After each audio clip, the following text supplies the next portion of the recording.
out here screening films in VMD Park, highlighting the importance of storytelling and placekeeping for the well-being of community.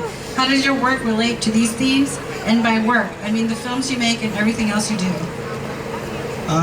Well, what I would say is for me, a lot of like this project, the Soma Sapiens project, is focused, for me it's more individual process. So I can talk about placekeeping. I think there's like a parallel between like the maintenance of like a person or an identity, like for a human being. So I think that, for example, what I do with these films is I sit with people and I talk with them and I just reflect back to them what I see. And in some of the situations I've worked with, like a photographer whose business was really hurt during COVID and he was really depressed and didn't even want me to put him on camera, and I was trying to tell him how handsome he was. And I made the film and he was so giddy and so happy to see himself reflected back through the perception of another person. And my goal hasn't necessarily been the communal level, but as we've done these films for close to 3 years, we've made a good handful of them. When you put them into one place, you're kind of reflecting the community back to itself like a mirror. Love that, mirror. Stories out of the mainstream. All right. So I'm going to ask you about It Takes a Hood to Save a Hood, which was made during the pandemic. And there's a scene where Carla from West Bay and Rudy from United Players talk about how it's actually the first time that they had a coordinated community response. Now that the pandemic is subsiding a little bit, is that still happening, this coordinated community response?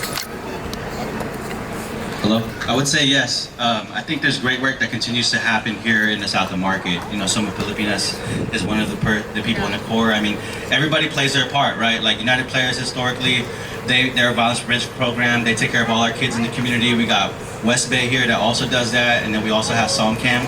I believe that everybody plays their part and everybody's able to do what they do for the neighborhood. It's a beautiful thing. There's no other place like it in the city. Exactly. The term of art, I guess nowadays, in the mass media, it's called mutual aid.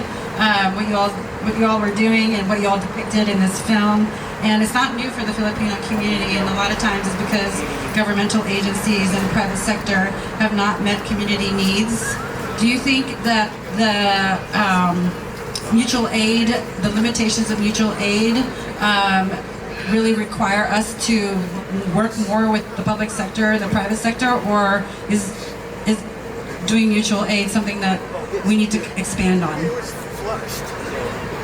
I do believe that mutual aid doesn't need the masses that be, you know, working with institutions. I think that's the beauty that was reflected in my film. Like, they didn't wait. You know what I mean? Like, if they waited, more people would have died, I felt like, right? Like, they literally were, like Boogie said, right, boots to the ground. They didn't wait for nobody. They got together with their resources, like, literally, like, Rudy told me, I didn't put it in the film, but Rudy told me that he went to the hotel, you guys, right here, and got toilet paper, because a lot of people didn't have no toilet paper, right? That's one of the things that people don't know, is that, like, that's what's the beauty about the SOMA, is that, like, everybody, like, literally went all in with one another, and that's why we called it Takes the Hood to Save the Hood, because that's exactly what happened. And so I do believe that, like, although it is helpful to have institutions, because that's where the money's at, we don't really need it. Like, it's people power. People power, I love that. Calling back to the Philippines, right? Aquino. I know, old. Okay. Grant, these 3 SOMA Sapien Profiles films depict 3 generations. What was the process in selecting the people that you profiled for this series, and what is the range of the people that you have featured and will feature? Is this working? Okay. So for the 3 that we saw, the generational diversity was actually the main goal. I had made about 10 or 15 of these at this point, and it was they were getting focused on people in the workforce ages, and I was noticing that we weren't working with people beyond or before that. So I reached out to United Players to see if any of kids would want to be involved, and SOMA Filipinas to see if they had any elders in their communities that wanted to be involved. And then beyond that, it's been just looking up businesses or artists in the area. Or there's a man named Glenn who was just here who had emailed the CBD, and then he recommended a handful of people that we've worked with. So a variety of different ways, and if anyone knows of any interesting or compelling stories or organizations, feel free just to reach out to the CBD. Great, that's awesome. Right now, I'm going to turn it over to y'all. Raise your hands if you have any questions for these amazing filmmakers, or SOMA West CBD, or Tito Anet, Titong, or anybody that's done up here that you wanted to ask any questions. Yes, come on. Erica, do you have any questions? Harvey, what's your next film? So I'm currently working on a film right now. It's called Son of Samoa. It's a film about a local chief that's born and raised in San Francisco. Who's you'll find out more about it. It's sponsored by APIC. Wow, so hope you guys enjoy it when it comes out. That sounds great. That sounds great. One more chance. Last chance to ask questions. I have a question. Thank you, Grant. Thank you, Harvey, for your beautiful work. Just wondering, from a filmmaker's perspective, what are like some of the big challenges in creating films as like independent filmmakers, and how can community be of support to your work? I would say as a filmmaker, especially like a documentarian, like one of the things you don't have control of is that people actually live in their everyday real lives, right? And so like you might be working with that person one day and the next day this real life happens and they die. They're not an actor.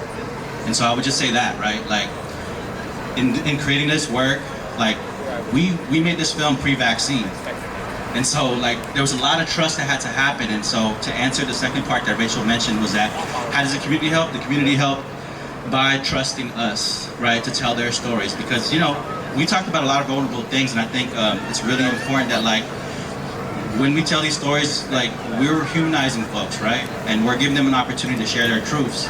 And I feel like it's an honor and a privilege to be able to do that as a storyteller. And so for me, the community, they see folks like Grant and I, is just to continue to believe in us, continue to support us. And yeah, when we're asking for money, we're not really asking like to get rich. We're asking to complete films like this. Like, yeah, I feel like that's the type of support that we would need. And just telling people word of mouth about the work that we're doing, the work that's happening here in San Francisco, because this is a hub for artists. And so I truly believe that it's going to continue. As far as some of the harder challenges, I mean, there's so many different layers, but the first one that comes to mind is initially you might have a set of skills that's valuable, and you're going through a phase where you need people to trust you professionally. And I think that that can be a very challenging thing to push through initially.